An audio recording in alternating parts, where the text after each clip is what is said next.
오늘 우리에게 주신 하나님 말씀은 성찬에 담긴 복음이란 제목입니다. 오늘 우리가 세례와 성찬을 행합니다.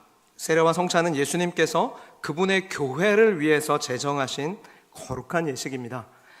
여러분, 세례는 죄를 씻어 깨끗하게 되었다, 그리고 그리스도 안에서 내가 새 사람이 되어 이제 나는 주님의 소유가 되었다는 상징입니다. 그것을 표지하는 거예요. 그래서 예수 믿고서 우리는 일생에 단 한 번 세례를 받게 됩니다. 삼위 하나님의 이름으로 받은 그 세례는 영원히 유효한 것입니다. 세례받는 그 순간 나는 주님의 소유가 되었음을 공적으로 고백한 거예요. 그러나 성찬은 예수님의 살과 피를 먹고 마심으로 십자가의 주님과 내가 온전히 하나가 되었음을 상징합니다. 초대교회 성도들은 매주일 모일 때마다 성찬식을 거행하면서 내가 주님과 온전히 하나 되었음을 기억했습니다. 그러므로 우리도 성찬에 참여하면서 정말 내가 그리스도 안에서 잘 살아왔는지를 기억해야 합니다. 돌아보아야 합니다. 또 나 자신의 죄와 부족함에 대해서 회개하고, 또 하나님의 사랑과 형제 사랑에 있어서 내가 진실되고 깨끗한 마음으로 실천하지 못했음을 주님 앞에 회개하고, 그렇게 하나님 자녀다운 삶을 회복하기를 뜨겁게 기도하며 성찬을 받아 먹어야 하는 것입니다. 그런 의미에서 오늘 우리는 성찬에 담긴 복음의 의미를 되짚어보고 우리 자신을 진리의 말씀 가운데 굳게 세우기를 원합니다. 여러분, 먼저 성찬이 어떻게 제정되었습니까? 주 예수께서 잡히시던 밤에 제정되었습니다. 그 밤은 배반의 밤이었어요. 여러분, 고린도전서 11장 23절 말씀 보면 바울이 이렇게 말합니다. 내가 너희에게 전한 것은 주께 받은 것이니 곧 주 예수께서 잡히시던 밤에 떡을 가지사 라고 말씀하죠. 그러니까 이 성찬식을 바울이 제정한 것이 아니라 주 예수께서 제정하신 것이다. 주님께 내가 이것을 받아서 너에게 전하는 것이다. 그런데 이게 언제 제정된 거래요? 주 예수께서 잡히시던 밤에. 그럼 다시 한번 말씀드리지만 그 밤은 어떤 밤이었다고요? 제자들이 예수님을 배반하던 밤이었습니다. 여러분, 예수님을 팔았던 가룟 유다야 그렇다 쳐도 예수님께 특별한 사랑을 받아왔고, 그래서 주님이 변화산이나 겟세마네 동산이나 그렇게 은밀하게 더 친밀하게 교제하기 위해서 예수님께서 데리고 가셨던 그 베드로와 야고보와 요한, 그 제자들, 그 중에 정말로 예수님의 수제자라고 우리가 부르는 그 베드로는 예수님께 정말 특별한 사랑 받았잖아요. 그리고 자기 자신도 어떻게 고백합니까?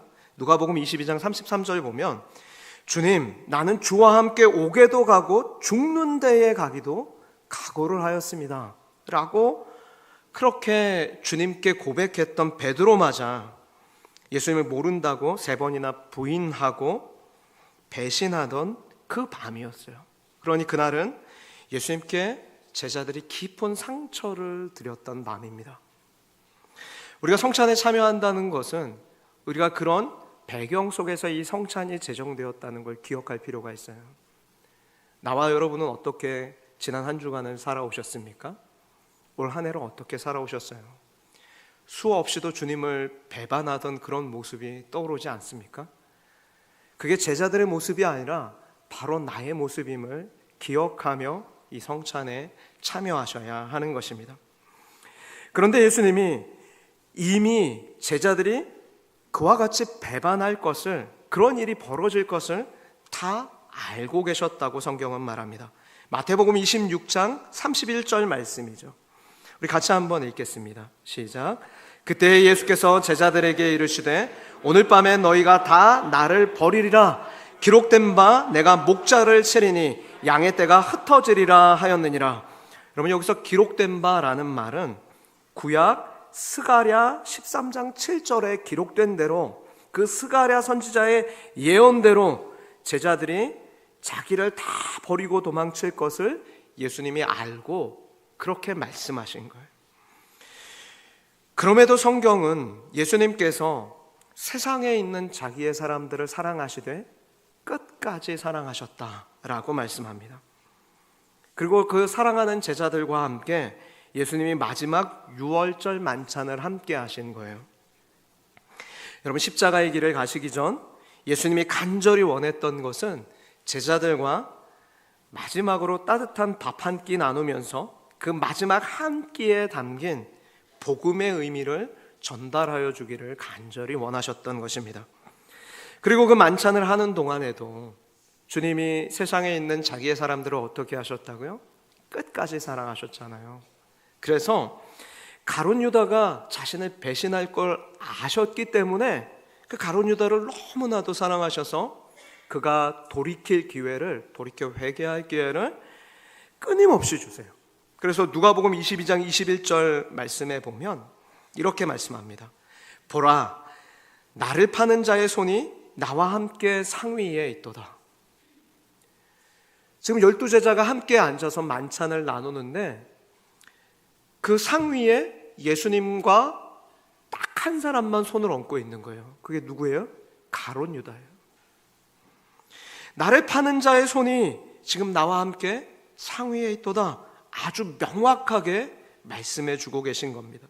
그게 돌이킬 기회를 주는 거예요. 그리고 오늘 본문 말씀에도 보면 마태복음 26장 바로 위에 두 구절 24절, 25절 말씀을 보면 예수님이 이렇게 덧붙여 말씀하죠. 인자는 자기에 대하여 기록된 대로 가거니와 인자를 파는 그 사람에게는 화가 있으리로다. 그 사람은 차라리 태어나지 아니하였더라면 좋을 뻔하였느니라. 그러니까 예수님 자신은 스스로 그 구약에 예언된 대로 어차피 십자가의 길을 갈 건데, 근데 그 일을 위해서 예수님을 파는 그 사람에게는 화가 있겠다. 차라리 태어나지 않았으면 더 좋을 뻔하겠다. 주님의 안타까운 이 마음을 여러분 느끼시겠습니까? 가룟 유다를 향한 주님의 이 안타까운 마음이 담겨 있는 것입니다. 여러분, 가룟 유다가 그런데 이걸 몰랐던 게 아니에요. 말씀하신 그 순간에 그가 마음의 찔림을 받고 이렇게 묻습니다. 라비어, 나는 아니죠? 24, 25절에 그게 기록되어 있어요. 그때 주께서 대답하시길 내가 말하였도다. 아주 정확하게 그래 유다야 너가 맞아 라고 확인해 주신 것입니다. 그러나 안타깝게도 유다는 돌이켜 회개하지 않습니다. 그는 자신과 다른 꿈을 꾸시고 자신이 생각하던 메시아상과 다른 길을 걸어가시는 예수님을 팔아버리기로 마음먹습니다. 그럼에도 불구하고 예수님은 그들의 모든 이 배신을 앞서 알면서도 끝까지 사랑하셨고 유월절 만찬 앞에 더욱 그들을 축복하시며 감사 기도를 드리셨습니다. 그리고 제자들과 함께 이 보통의 유대인 가족들처럼 이 특별한 역사를 기억하는 식사를 하셨습니다. 여러분, 우리가 예수님의 이름으로 함께 모여서 이 성찬에 참여한다는 것은 우리가 예수님의 가족과 같은 가족이 되었다는 그런 의미예요. 유월절 만찬이 그러니까 가족들이 함께 모여서 이 만찬을 먹었거든요. 그리고 주님의 가족으로서 오늘 우리는 성찬을 대할 것입니다. 그 밤에 예수님이 제자들과 함께 드셨던 이 유월절 식사는 이스라엘을 애굽의 노예 생활에서 구원하신 하나님의 은혜를 기억하는 식사였습니다. 그런데 예수님은 그날 밤 제자들과 함께 식사하시면서 드셨던 이 유월절 만찬을 자신과 연결하셨습니다. 그래서 오늘 본문의 병행 구절인 누가복음 22장 19절 말씀을 보면 예수님은 제자들에게 너희가 이를 행하여 나를 기념하라 라고 말씀하십니다. 그러니까 유월절 식사는 과거의 출애굽 시대에 하나님께서 이스라엘 백성을 구원하신 그 날을 기억하는 식사였다면 유월절 만찬은 그 날을 기억하는 식사예요. 그렇다면 오늘 이 성찬은 누구를 기념하는 식사입니까? 예수님을 기념하는 식사예요. 유월절 만찬은 출애굽의 그 날을 기념하였다면 이제 성만찬은 예수님의 나를 위해 돌아가신 그 예수님의 십자가를 기억하고 주님을 기념하는 식사인 것입니다. 유월절 식사는 그래서 주님의 만찬으로 발전했고 십자가 그 사랑으로 완성되어 곧 예수님을 기념하는 성찬으로 바뀌었다는 사실입니다. 그러므로 오늘 우리는 주님이 제정하신 성찬에 담긴 이 복음의 의미를 우리가 마음에 되새기면서 떡과 포도주를 마시고자 합니다. 여러분, 그러면 떡과 포도주에 담긴 의미가 무엇입니까? 먼저는 떡의 의미입니다. 여러분, 우리 26절 말씀 같이 읽겠습니다. 그들이 먹을 때에 예수께서 떡을 가지고 축복하시고 떼어 제자들에게 주시며 이르시되 받아서 먹으라, 이것은 내 몸이니라 하시고. 여러분, 유대인들은 유월절 만찬에서 출애굽의 그날을 기념하기 위해서 무교병을 먹었습니다. 이 무교병은 누룩 없는 떡이에요. 누룩 없는 떡인데, 누룩이 없다는 건, 누룩을 넣지 않았다는 건 반죽이 발효될 시간을 기다릴 수 없어서 오늘날 우리가 빵을 부풀게 하기 위해서 넣는 베이킹소다와 같이 그걸 넣지 않았다는 거예요. 누룩을 넣지 않아서. 그래서 그냥 바로 반죽해서 그 떡을 구워서 그냥 바로 먹은 거예요. 왜 그렇게 했습니까? 반죽이 발효될 시간을 기다릴 수 없을 만큼 급하게 서두르면서 애굽에서 나왔던 그 밤을 기억하는 거예요. 그러면서 하나님이 어떻게 애굽에서 종살이했던 그들을 구원하셨고 또 축복해 주셔서 고난과 역경을 이기게 하셨는가를 생각하고 하나님께 감사하며 그 유월절 만찬을 먹었던 것입니다. 그리고 사실 그 떡은 여러분, 예수님이 꼭 떼어주지 않으셔도 돼요. 유월절 만찬을 먹기 위해 가족들이 식탁에 둘러앉으면 커다란 그 빵덩어리를 주님이 떼지 않으셔도 가족들이 먹고 싶으면 그냥 가지고 와서 그냥 찢어 먹는 그 떡이었습니다.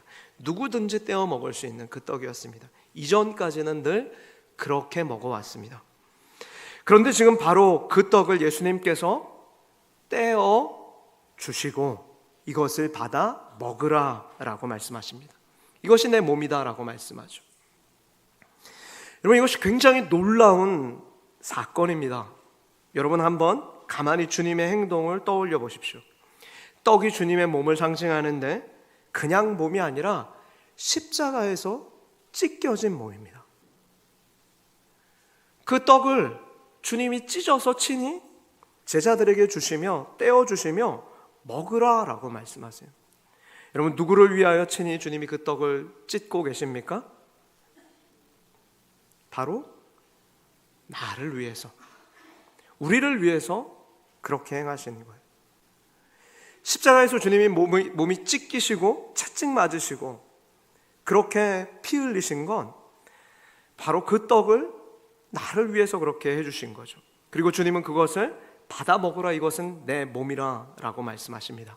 그러므로 여러분이 오늘 성찬에 참여하시면서 그 성찬에서 먹는 그 떡은 우리가 작고 동그란 그 진설병을 먹지만 그 떡이 사실은 주님의 몸에서 주께서 친히 나를 위해서 찔리시고 채찍 맞으시고 십자가에서 못 박히신 그 몸이다.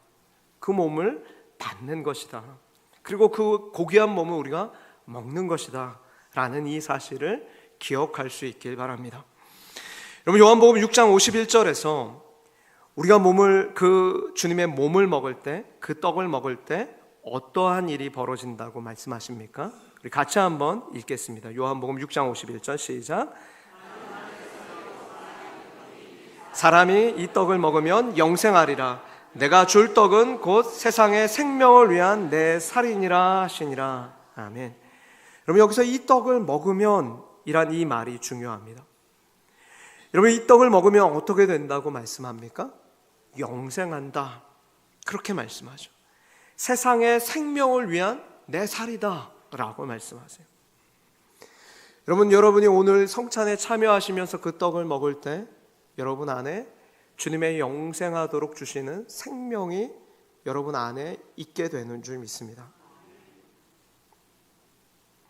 여러분, 이와 같이 기독교 신앙은 구경이 아니라 체험인 거예요. 그저 바라보는 믿음이 아니라 먹고 받아들여서 주님이 내 안에 거하시고 내가 주님 안에 거하게 되는 그런 체험적인 신앙인 것입니다. 여러분, 요한복음 6장 56절 말씀 보면 이렇게 말씀하죠. 내 살을 먹고 내 피를 마시는 자는 내 안에 거하고 나도 그의 안에 거하나니. 예수님을 믿는다는 건 이와 같이 내가 예수님을 먹고 받아들여서 한 몸이 되는 거예요. 마치 여러분, 우리가 음식을 먹으면 그 음식은 어떻게 되죠?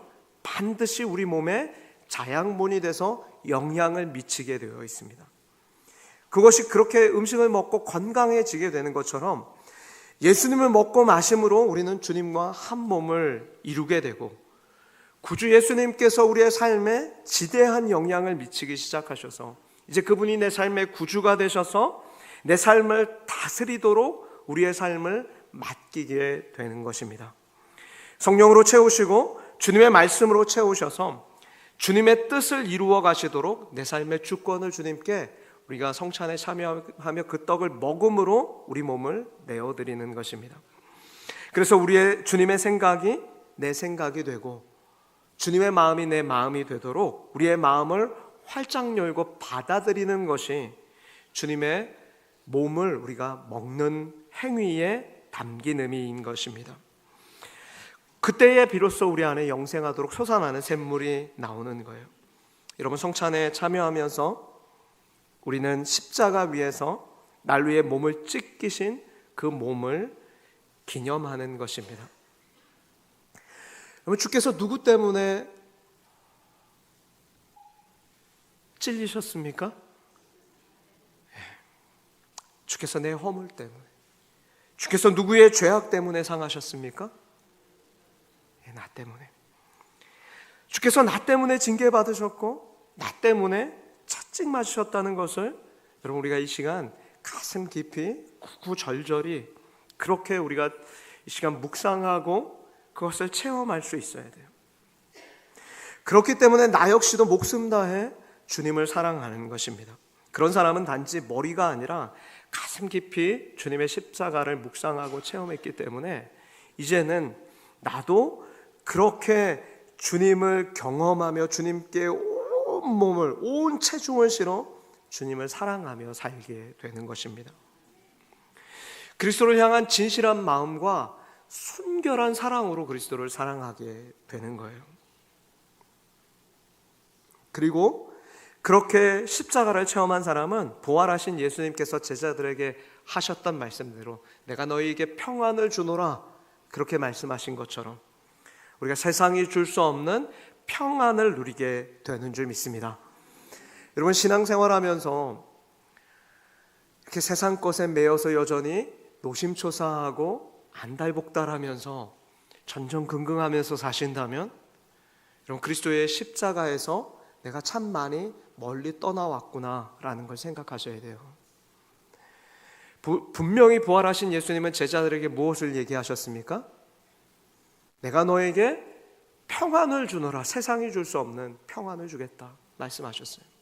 그리고 예수님을 마음에 모신 사람 안에는 하나님 나라가 임하는데, 하나님 나라는, 여기서 나라는 바실레이아 왕국이라고 했어요. 왕국에는 왕권이 있죠. 예수님이 왕권을 가지고 다스리는 그 나라가 우리 마음 가운데 임하는데, 근데 그 하나님 나라의 성격이 어떤 거예요? 의와 평강과 희락이니라 그렇게 말씀하거든요.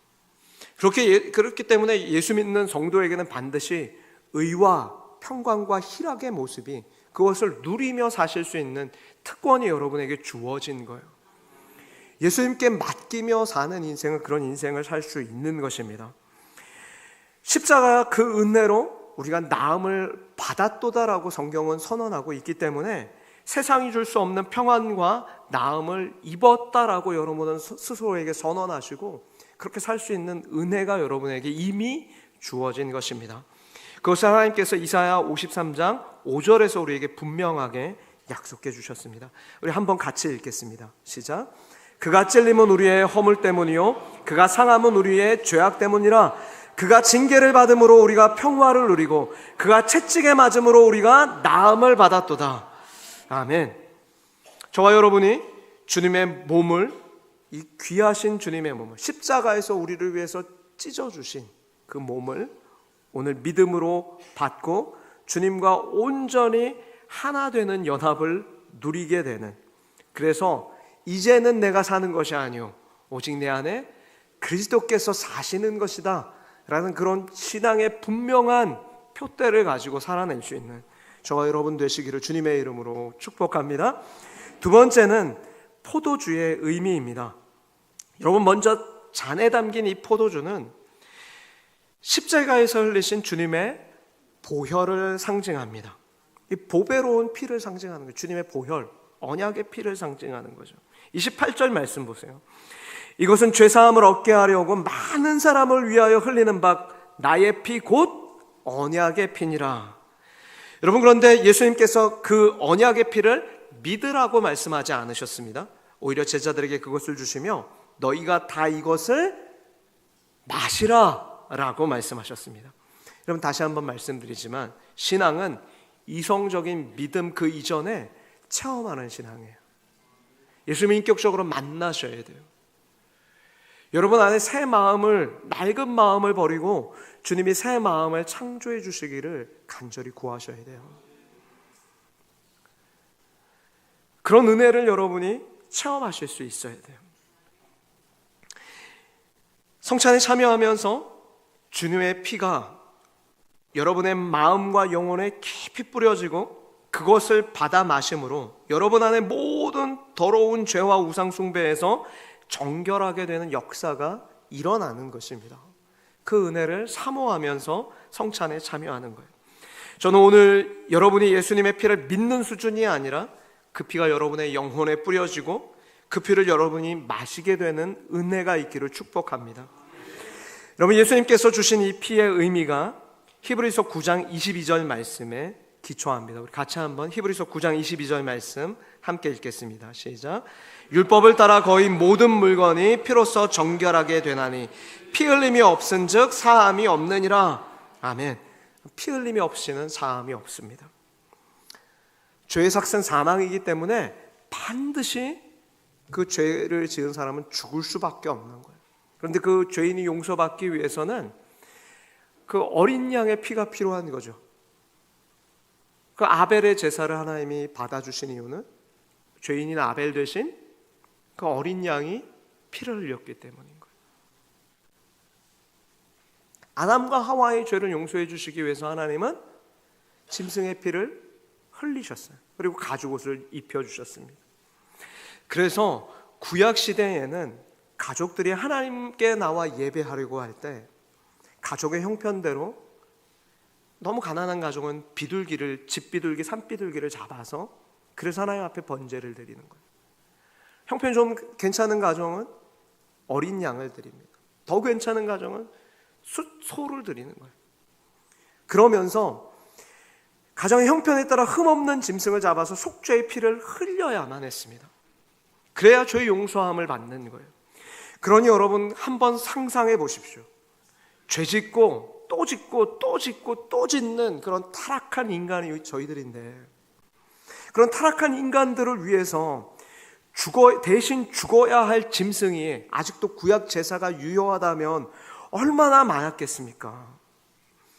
아마 이 세상의 모든 짐승을 다 잡아 죽여도 이 모든 인류를 위한 그런 죄의 속량을 할 수 없을 거예요. 죄의 삭은 반드시 사망이기 때문인 거죠. 그래서 하나님은 단번에 영원한 제물로 그 아들 예수 그리스도를 우리를 위해서 예비해 주셨고 그 아들을 보내주셨습니다. 주님이 흘리신 보혈은 우리의 죄를, 인류의 모든 죄를 대신 짊어지고 단번에 들이신 영원한 제물이 되었습니다. 그래서 모든 인류는 그 모든 인류의 죄악을 덮고도 남을 귀중한 보혈이 우리에게 2000년 전 그 갈보리 십자가에서 주어진 것입니다. 그래서 이제 우리는 구약의 유월절이 신약의 성찬으로 바뀌어졌다는 것을 기억하십시오. 구약의 유월절은 그 출애굽의 그 날을 기억하는, 그래서 종되었던 우리를 어떻게 하나님이 은혜로 구원하셨는가, 그것을 기억하는 날이었다면 이제 우리는 성찬에 참여하면서 2000년 전 십자가 위에서 나를 위해서 자신의 몸을 찢어주시고 그 피를 흘려주신, 옆구리에 창을 찔리시고 채찍을 맞아주신, 내가 당해야 될 모든 징벌을 대신 짊어지신 그 구주를 생각하며 우리가 주님을 기념하며 이 성찬에 참여하게 되는 것입니다. 그래서 예수님은 오늘 이렇게 말씀하세요. 이것은 죄사함을 받게 하려고 많은 사람을 위하여 흘리는 바 곧 나의 언약의 피니라. 그러나 너희에게 이르노니 내가 포도나무에서 난 것을 이제부터 내 아버지의 나라에서 새 것으로 너희와 함께 마시는 날까지 마시지 아니하리라 하시니라. 이 6월절 이제 그 만찬이 영원한 주님의 성찬으로 바뀐 거예요. 죄 보혈이 아니고는 누구도 죄 사함을 받을 수 없습니다. 피 흘림이 없이는 사함이 없는 거예요. 그래서 바울은 이렇게 아주 힘있게 증언합니다. 우리 같이 에베소서 1장 7절 말씀 같이 읽겠습니다. 시작. 우리는 그리스도 안에서 그의 은혜의 풍성함을 따라 그의 피로 말미암아 속량 곧 죄사함을 받았느니라. 아멘. 그러므로 그리스도 예수 안에 있는 자에게는 결코 정죄함이 없느니라. 성경이 그렇게 말씀하세요. 여러분, 그리스도 예수의 보혈의 은혜로 저와 여러분이 죄 용서함을 받은 줄 믿습니다. 자, 이제 그러면 성찬에 참여하는 우리의 자세는 어떠해야 합니까? 우리는 성찬에 참여할 때마다 우리 스스로를 돌아보고 우리 자신을 살핌으로 회개해야 합니다. 여러분, 주님이 찢기신 몸과 흘리신 보혈에 참여하기 전에 성찬을 제정하시던 그 밤이 어떤 밤이었다고? 배반의 밤이었다. 여러분, 이것을 우리가 기억하는 것이 우리에게 굉장히 유익해요. 그날 밤 제자들이 정말로 다 주님을 배반했어요. 그런데 저와 여러분의 그 모습이 아닌가요? 저와 여러분이 주님을 배반하며 사시지 않았습니까? 그걸 기억하셔야 돼요. 그래서 오늘 주님 앞에 이 성찬에 참여하기 전에 주님, 그 배반했던 사람이 바로 나입니다. 주님 용서하옵소서. 그렇게 기도할 수 있어야 되는 거예요. 여러분, 제자들이 그 밤에 스스로의 마음을 살펴서 근심하며 이렇게 주님께 묻습니다. 주님, 나는 아니죠. 너희 중에 나를 팔 자가 있다. 그가 나와 함께 손을 얹고 있다. 이 상위에 손을 얹고 있다 말씀하셨을 때 가룟 유다로부터 시작해서 이제 모든 제자들이 근심하면서 자기 자신을 돌아보기 시작합니다. 이 마가복음 14장 19절 말씀입니다. 우리 같이 한번 읽어보겠습니다. 마가복음 14장 19절 말씀이요. 시작. 그들이 근심하며 하나씩 나는 아니지요 하고 말하기를 시작하니. 여러분, 여기서 핵심은 제자들이 남을 정죄하지 않았다는 거예요. 너희 중에 한 사람이 나를 팔리라라고 말씀했을 때 주님, 저 인간이 팔 건가요? 라고 묻지 않습니다. 지금 제자들이 어떻게 하고 있습니까? 남을 정죄하지 않고 오히려 그들 자신을 돌아보고 나는 아니죠 라고 자기를 점검하기 시작했다는 것입니다. 그러므로 우리도 거룩한 성찬에 참여하면서 나 자신을 깊이 돌아보고 이제껏 정말 나는 그리스도 안에서 잘 살아왔는지, 육신의 정욕과 안목의 정욕과 이상의 자랑에 따라 살지는 않았는지, 나 자신의 죄와 부패함에 대해서 정말 철저하게 회개함으로 이 성찬에 참여해야 하는 것입니다. 여러분, 유대인들은 해마다 6월절이 되면 하나님의 은혜를 기억하면서 특별한 식사를 했음에도 불구하고 지금 그날 밤 예수님과 제자들만 이 6월절 만찬에 참여한 것이 아니라 온 이스라엘 지방의 모든 유대인들 가정마다 지금 6월절 만찬을 했어요. 대제사장과 그들의 가정에서도 다 했어요. 서기관과 바리새인들의 가정에서도 이 6월절 만찬을 나눴습니다. 하나님의 은혜를 기억하면서, 출애굽의 그 은혜를 기억하면서 그 만찬을 한 거예요. 그런데 정작 그 식사를 한 후에 하나님께서 보내신 하나님의 아들 예수 그리스도를 붙잡아 그들은 날이 밝기가 무섭게 고난에 넘겨주고 채찍질하고 십자가에 못 박아 죽였다는 사실을 우리는 기억해야 합니다. 6월절 식사를 했음에도, 하나님의 은혜를 기억한다고 그 식사를 했음에도 불구하고 다음에 첫 번째로 행한 일이 예수 그리스도를 십자가에 못 박는 일이었다고요. 그들은 머리로 안다고 하면서도 실제로는 눈앞에 계신 예수님을 모른 채 욕망에 눈멀어서 그분을 십자가로 내몰고 있습니다. 여러분, 저와 여러분이 그런 존재 아닙니까? 매주일 와서 하나님의 말씀을 듣고 주님 앞에 정말 이번 한 주는 주님 앞에 신실하게 살겠습니다. 죽기까지 나를 사랑하신 그 주님 앞에 나 역시도 내 인생의 온 체중을 실어서 주님 앞에 화답하며 주님을 기쁘시게 하며 살겠습니다. 그렇게 살고 싶습니다라는 믿음을 가지고 나가지만 하루가 지나기가 무섭게 주님 모른다고 하는 그 사람들보다 더 악한 삶을 살고 있지는 않습니까? 그것이 오늘 성경이 우리에게 고발하는 타락한 인간의 본성인 것입니다. 복음을 안다고 하면서도 우리는 주님을 머리로 안다고는 하지만 실생활에서 얼마나 주님을 떠난 삶을 살고 있습니까? 돈과 권력과 성적인 타락에 빠지는 것이 주님의 십자가 복음의 영광을 가리고 그게 얼마나 고귀한지 모르기 때문에 십자가의 그 흘리신 주님의 그 피의 가치를 모르기 때문에 그래서 그들이 그렇게 행하는 것 아닙니까? 그리고 그것은 정확하게 사탄이 기뻐하는 행위인 것입니다. 그러므로 주님의 만찬에 참여할 때마다 우리는 우리 자신을 돌아보아야 합니다.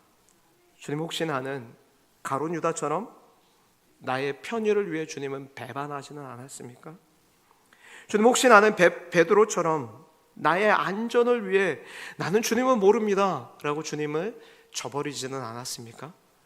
통곡하며 회개해야 하는 것입니다. 내가 주님을 못 박은 죄인입니다.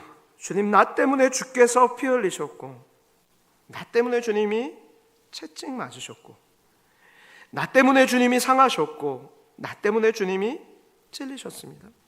주님, 나를 용서해 주십시오. 주님, 주님의 보혈로 나를 정결하게 하시고 정직하고 깨끗한 영을 나에게 새롭게 하여 주셔서 거룩한 삶을 추구하게 하시고 나로 주님의 자녀다운 삶을 회복하게 하여 주십시오. 주님, 다시는 죄와 벗하지 않게 하여 주십시오. 우리가 그렇게 고백하고 기도하며 주님 앞에 담대히 나아갈 수 있어야 하는 것입니다. 오늘 우리는 주님의 몸과 피를 마심으로 예수님과 온전한 한 몸이 될 것입니다. 한 몸이 된 것입니다. 그러므로 이제는 우리 안에 갈라디아서 2장 20절 말씀이 성취돼요. 그것이 내 삶의 기준점이 되어 살아가셔야 합니다. 갈라디아서 2장 20절 뭐라고 말씀합니까? 우리 같이 한번 읽어보겠습니다. 시작. 그런 내가 그리스도와 함께 십자가에 못 박혔나니 그런즉 이제는 내가 사는 것이 아니요 오직 내 안에 그리스도께서 사시는 것이라. 이제 내가 육체 가운데 사는 것은 나를 사랑하사 나를 위하여 자기 자신을 버리신 하나님의 아들을 믿는 믿음 안에서 사는 것이니라. 여러분, 우리가 이 말씀을 신문기사 읽듯이 읽으셔서는 안 됩니다. 뭐라고 다시 한번 말씀 띄워주세요. 뭐라고 말씀하죠? 이제 내가 육체 가운데 사는 것은 나를 사랑하사 나를 위하여 자기 자신을 버리신, 나를 위하여 어떻게 하셨다고요? 자기 자신을 버리신. 나를 위하여 어떻게 하셨다고요? 자기 자신을, 자기의 몸을 찢어주신, 그래서 떼어주신.